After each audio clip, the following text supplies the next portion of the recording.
Saludos Venezuela, bienvenidos a Entrevista NSI. El día de hoy tendremos un invitado de lujo. Estamos hablando del economista Leonardo Soto, por supuesto para hablar de lo que es la economía y su desarrollo en los últimos meses.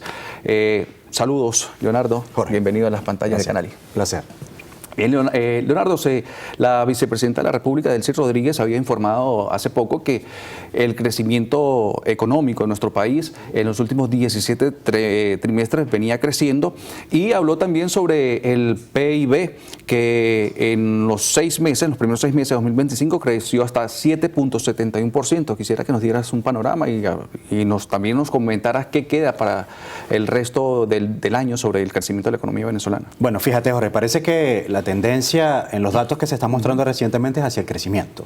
Sí. La vicepresidenta dice que en el primer semestre la economía creció 7.7%, con industria a su vez dice que en el primer trimestre de este año la industria creció más de un 8%. El sector farmacéutico, según la Cámara Industrial de la Industria Farmacéutica de Venezuela, dice que el sector farmacéutico creció más de un 14% en comparación con el mismo periodo del año pasado. Aparentemente hay todo un compendio de cifras que indican que la economía está creciendo, pero la gran pregunta interrogante es, de todos esos porcentajes de crecimiento hasta ahora comunicados como efectivamente realizados, ¿cuánto ha crecido la calidad de vida del venezolano? Ese es el gran punto. En una encuesta que nosotros realizamos en Integral Consultores Group, se llama Tendencias de Consumo y Condiciones de Vida, que se realiza en diferentes momentos del año para determinar precisamente el dinamismo económico, el 70% del ingreso familiar en la actualidad, hasta junio del 2025, se gasta o se invierte en alimentos y en medicamentos. Eso por un lado. ¿Hay margen para el ahorro? Aparentemente no, según la encuesta que se aplicó y los comentarios que dieron la persona. Además de esta tendencia de preguntar qué está ocurriendo en la calle, el 68% de las ventas efectivas que se realizan en comercios formales establecidos en principales centros comerciales en Venezuela se realizan a través de plataformas de venta en cuotas. Lo que me está indicando que el venezolano está priorizando su consumo, sean artículos tipo alimentos, calzado, ropa, artículos útiles para el próximo regreso escolar a través de pago en cuotas. Y ahí hay un indicador importante de que la economía de calle, es decir, la economía del consumidor en general, todavía lamentablemente está golpeada por un poder adquisitivo aparentemente o presuntamente bajo en comparación con el valor promedio de la canasta básica familiar. Incluso hay hasta aplicaciones que se dedican a eso, ¿no? Sí, hay una que es la que domina, digamos, el mercado. No podemos decir que es un monopolio, pero domina gran parte de la aceptación que tiene actualmente el público. Sí. Hay otras que por allí ya están comenzando a calar, marcas que están comenzando a escucharse, o posibilidades de compra en cuota que están comenzando a generarse en el mercado. Ahora, hay un tema clave con esto. Si el venezolano privilegia la compra en cuotas y el 70% del ingreso para esta muestra que se tomó está gastando pues su ingreso mensual tanto en alimentos como medicamentos, el margen del ahorro, ¿en dónde está?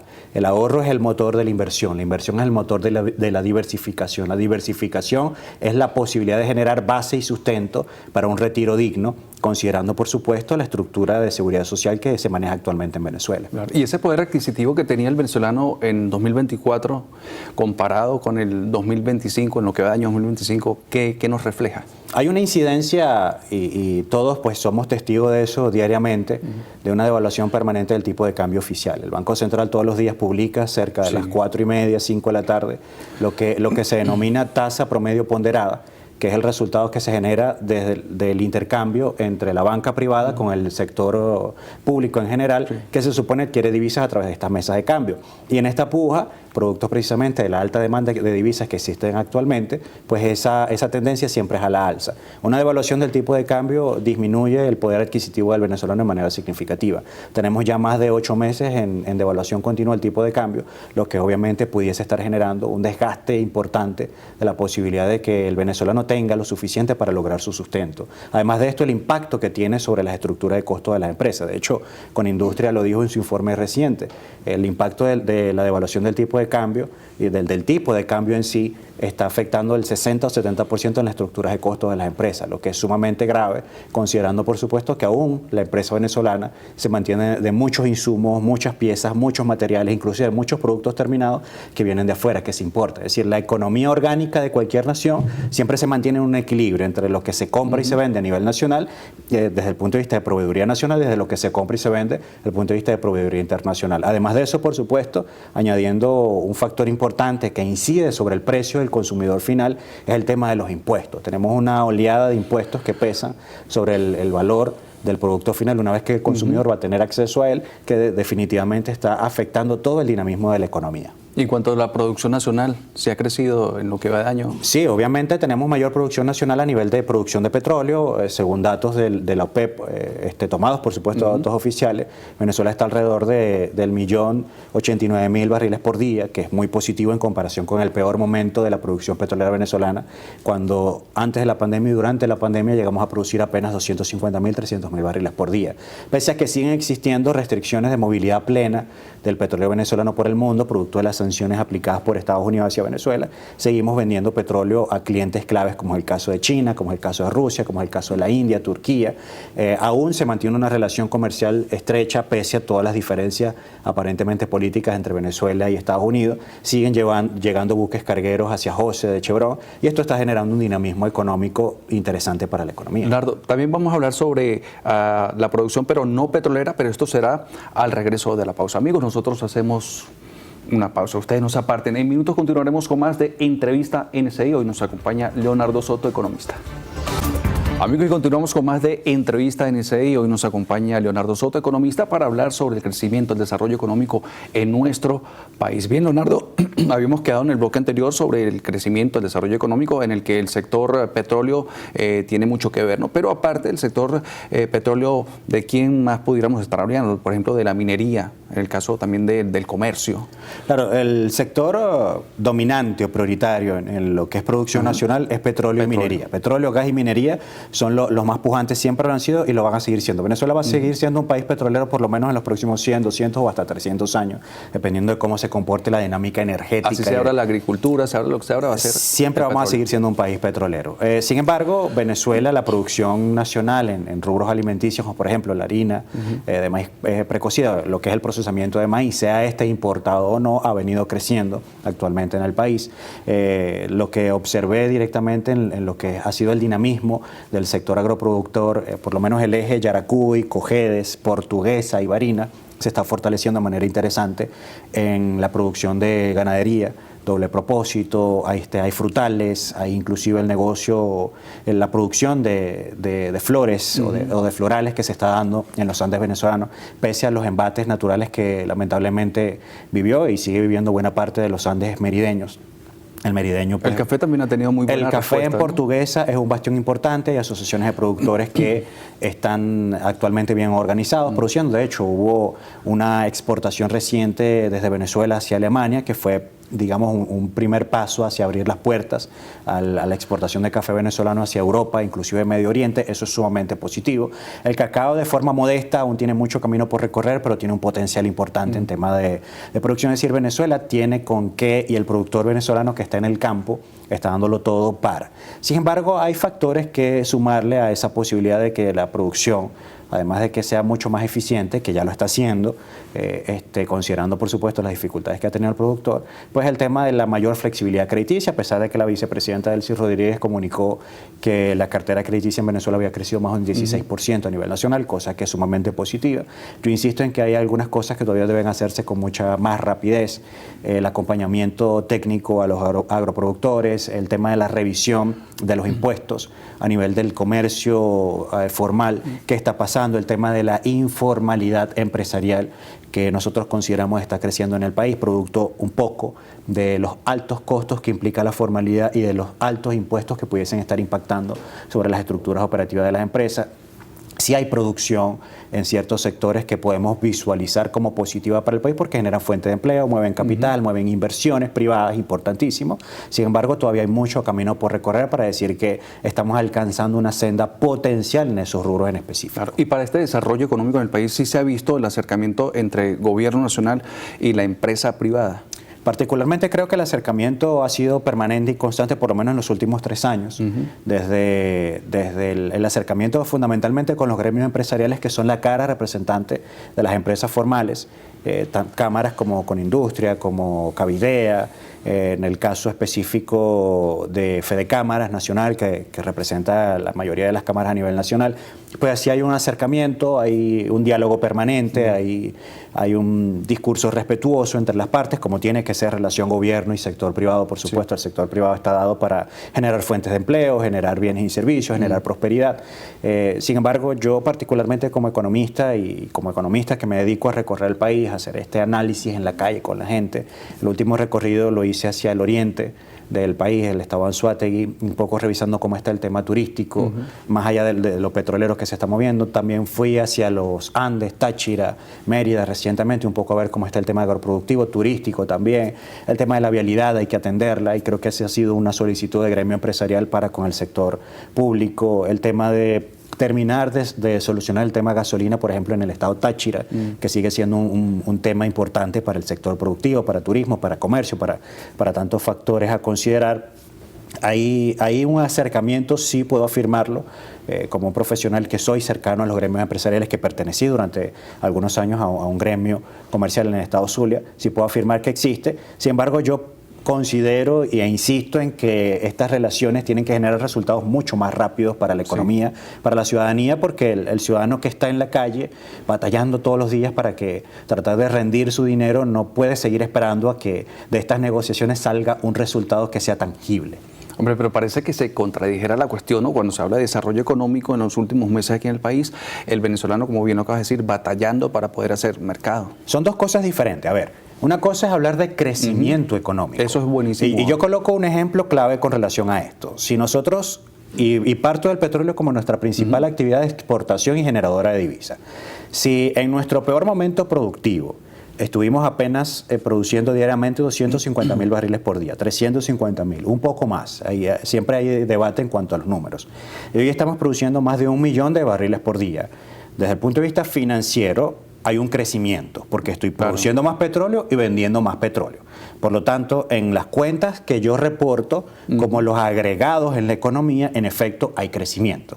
Si antes no estaba produciendo mucha harina y ahora sí, hay crecimiento. Si antes no estaba produciendo X goma, repuestos, tornos, lo que sea, y ahora sí hay crecimiento. El punto clave aquí está en que para que yo considere ese crecimiento o desarrollo, primero tiene que pasar un periodo de crecimiento constante, que para el caso de la economía venezolana, que ha pasado por varios periodos de recesión importantes, es un periodo de 10 a 15 años de crecimiento sostenido con una distribución de la renta e inversión fundamental en sectores claves. 10, 15 años. Para que yo pueda decir que ese crecimiento se está trasladando a calidad de vida. Calidad de vida se traslada a ahorro e inversión individual, la previsión que toma cada persona de comprarse una casa, comprar un carro, colocar su dinero en participaciones internacionales de fondos mutuales, mercado de capitales, cajas de ahorro, entre otras cosas, y esto se convierte a su vez en posibilidad de un retiro digno a la edad que el venezolano lo decida. Bien, Leonardo, es sumamente importante lo que estás aclarando en este momento para el venezolano de a pie, sobre todo para el venezolano de a pie, pero nosotros vamos a hacer una pausa. Amigos, ustedes nos aparten de minutos, continuaremos con más de Entrevista NSI, ya venimos. Bien amigos, y continuamos entonces con más de Entrevista NSI. Hoy nos acompaña Leonardo Soto, economista. En el bloque anterior hablamos entonces sobre esa diferencia bastante marcada, ¿no?, en lo que es el desarrollo económico y lo que el pueblo, o sea, la gente, la capacidad para comprar en supermercados, medicina. Claro, Jorge, fíjate, y esto también implica mucho la diferencia con que cada persona dentro de su visión familia, sociedad, aspiraciones, mira lo que está ocurriendo en el país, porque yo he tenido la fortuna de reunirme con productores del agro, los cuales están mejorando mucho en producción, les está yendo muy bien, y están mejorando su situación y dice, oye, buenísimo, y me está yendo bien. Igual como dueños de comercios, como dueños de industria. Y dice, bueno, la economía parece que está fluyendo en algunos sectores pese al embate tipo de cambio que afecta lamentablemente las estructuras de costo y la posibilidad de rentabilidad.